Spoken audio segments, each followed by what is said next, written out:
Mesdames et messieurs, ce qui s'est joué sous nos yeux n'est pas une simple rencontre diplomatique.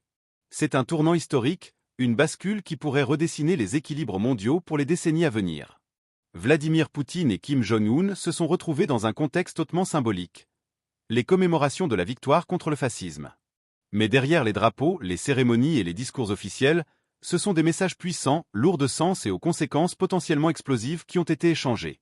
Lorsque Vladimir Poutine déclare, je cite, « Au nom du peuple russe, je vous remercie sincèrement pour votre participation à la lutte commune contre le néonazisme moderne », il ne parle pas seulement du passé glorieux ni du présent immédiat. Ce qu'il annonce, c'est une projection dans l'avenir. Une alliance qui ne se limite plus aux mots, mais qui prend forme sous nos yeux, et qui se veut à la fois militaire, politique et idéologique. Pour la première fois depuis des décennies, la Russie reconnaît publiquement et officiellement le rôle direct de la Corée du Nord dans une opération militaire sur le sol russe. C'est une rupture majeure avec les habitudes diplomatiques. Moscou ne cache plus, Moscou assume, et Moscou remercie. Mais le plus frappant, c'est la réponse de Kim Jong-un. Loin de se contenter de paroles de circonstance, il prononce une promesse claire, sans ambiguïté. Si nous pouvons faire quoi que ce soit pour aider la Russie, nous le ferons sans hésiter. Nous considérons cela comme un devoir fraternel. Ces mots résonnent comme une déclaration solennelle. Une promesse d'engagement total. Une ligne rouge jetée à la face de l'Occident. Car il ne s'agit plus de rhétorique diplomatique, mais d'un serment d'alliance prononcé au moment même où les tensions internationales atteignent leur paroxysme. Alors pourquoi ce moment est-il si crucial? Parce que ce face-à-face, dans le contexte actuel, c'est une entente qui bouleverse toutes les cartes. Alors que l'Europe s'enfonce dans ses divisions internes, que les États-Unis multiplient les fronts en Ukraine, au Moyen-Orient et en Asie, voilà que deux acteurs que l'Occident espérait maintenir à l'écart s'unissent publiquement dans un front commun.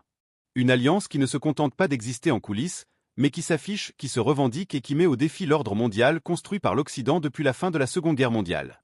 Quelles seront les conséquences de ce serment d'alliance militaire et politique? Faut-il y voir la naissance d'un nouveau bloc prêt à s'opposer frontalement à l'Occident? Ou bien l'ouverture d'une nouvelle ère où la Russie et la Corée du Nord se placent comme les fers de lance d'un monde multipolaire assumé? L'Europe peut-elle encore prétendre à une autonomie stratégique dans ce contexte, alors qu'elle apparaît plus que jamais fragilisée et dépendante? Et les États-Unis, déjà dispersés sur plusieurs théâtres d'opération, pourront-ils contenir cette montée en puissance sans s'exposer à un épuisement stratégique? Autant de questions auxquelles il faudra répondre, et que nous allons explorer ensemble dans cette vidéo. Ce moment n'est pas anodin, il est peut-être le prélude d'une recomposition radicale des rapports de force mondiaux. Suivez la vidéo jusqu'à la fin, aimez et partagez, et surtout donnez vos avis en commentaire. Merci pour votre précieux soutien. Monsieur le Président de la Commission des Affaires d'État, permettez-moi de vous souhaiter une fois de plus chaleureusement la bienvenue. Nous sommes ensemble depuis longtemps, depuis ce matin, et nous avons participé aux cérémonies organisées par nos amis chinois.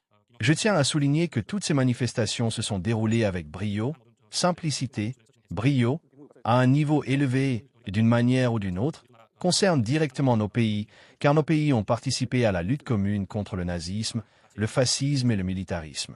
Je suis très heureux d'avoir l'occasion de m'entretenir avec vous en marge des événements d'aujourd'hui. Ces derniers temps, les relations entre nos pays ont pris un caractère particulier, confiant et amical, voire allié.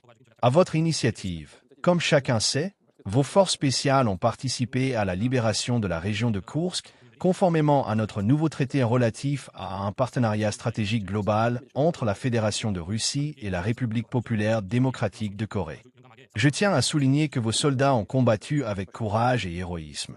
Je tiens à souligner que nous n'oublierons jamais les sacrifices consentis par vos forces armées et leurs familles. Au nom du peuple russe, je tiens à vous remercier pour votre participation à la lutte commune contre le néonazisme moderne. Je vous prie de transmettre mes plus chaleureux remerciements à tout le peuple de la République populaire démocratique de Corée. Je suis très heureux de vous voir et je suis heureux que nous ayons l'occasion de parler de nos relations bilatérales, dans toutes les dimensions, dans toutes les directions. Chers camarades présidents, je suis très heureux que nous ayons aujourd'hui l'occasion de parler de nos relations, de nos interactions, de nos perspectives, du développement de ces relations, et que j'ai l'occasion de vous rencontrer.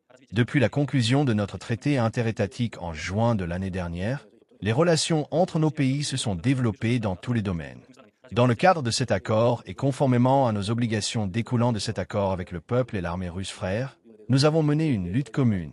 Et le fait que, camarade Poutine, vous ayez à plusieurs reprises, et ici aussi, hautement loué l'exploit de nos soldats pour cela, Je vous exprime ma gratitude particulière. Je vous l'ai déjà dit lors de la dernière réunion, si nous pouvons faire quelque chose pour aider la Russie, nous le ferons certainement et nous considérons cela comme un devoir fraternel. Nous ferons tout pour aider la Russie. Nous coopérons dans tous les domaines et dans différents secteurs. Je pense que nous devons accroître nos efforts pour que tout cela réponde aux exigences du moment et contribue au bien-être de nos peuples. Permettez-moi de vous exprimer ma gratitude d'avoir pris le temps de me rencontrer, malgré votre emploi du temps chargé. Merci. L'alliance qui s'affirme aujourd'hui entre Moscou et Pyongyang soulève une question que l'Occident ne peut plus éluder. Et si les rapports de force mondiaux basculaient en faveur de ceux que Washington et Bruxelles qualifiaient hier encore d'isolés? L'Occident a multiplié les sanctions, brandi les menaces, tenté d'étouffer ses adversaires par la pression économique, militaire et diplomatique.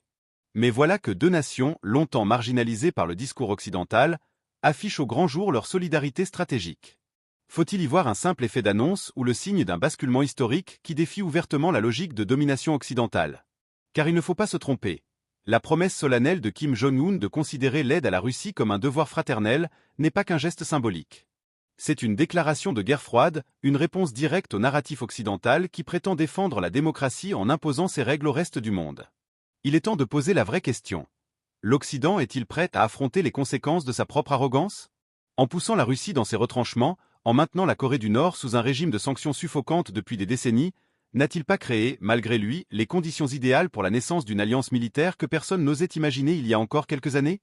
L'Europe, engluée dans ses divisions internes et dépendante militairement des États-Unis, peut-elle vraiment contenir une coalition qui ne craint plus les menaces occidentales et qui, au contraire, les utilise pour cimenter ses propres liens? Quant aux États-Unis, déjà mobilisés sur trop de fronts, pourront-ils supporter ce nouveau défi sans s'épuiser davantage et sans perdre l'initiative stratégique? Ce face-à-face annonce peut-être le début d'un monde où les règles ne seront plus dictées par un seul camp. Et c'est là le vrai défi lancé à l'Occident, accepter qu'il n'est plus le centre du monde ou continuer à s'enfoncer dans une logique de confrontation qui pourrait, tôt ou tard, se retourner contre lui. Les Européens doivent s'interroger, veulent-ils rester les otages d'une stratégie américaine qui les conduit vers l'affrontement permanent, ou bien auront-ils le courage de reconnaître que le monde est devenu multipolaire, qu'il existe des alternatives, et que la paix ne peut se construire qu'avec tous, y compris la Russie et la Corée du Nord? Cette rencontre entre Poutine et Kim Jong-un n'est pas seulement un signal politique, c'est une alerte pour tout l'Occident. Le temps des menaces unilatérales est révolu. Une nouvelle carte se dessine, et chaque pièce qui s'ajoute renforce un bloc décidé à contester la suprématie occidentale. La vraie question est donc simple. L'Occident a-t-il la sagesse de changer de cap avant qu'il ne soit trop tard, ou choisira-t-il la fuite en avant, au risque d'ouvrir la voie à une recomposition du monde qui se fera sans lui et contre lui? Je vous invite à réfléchir à ces questions et à donner vos avis en commentaire. Car ce débat ne concerne pas seulement les gouvernements ou les diplomates, il concerne l'avenir de tous, en Europe comme en Asie. Merci d'avoir suivi cette vidéo jusqu'à la fin, n'oubliez pas d'aimer, de partager et de commenter. Merci et à très bientôt.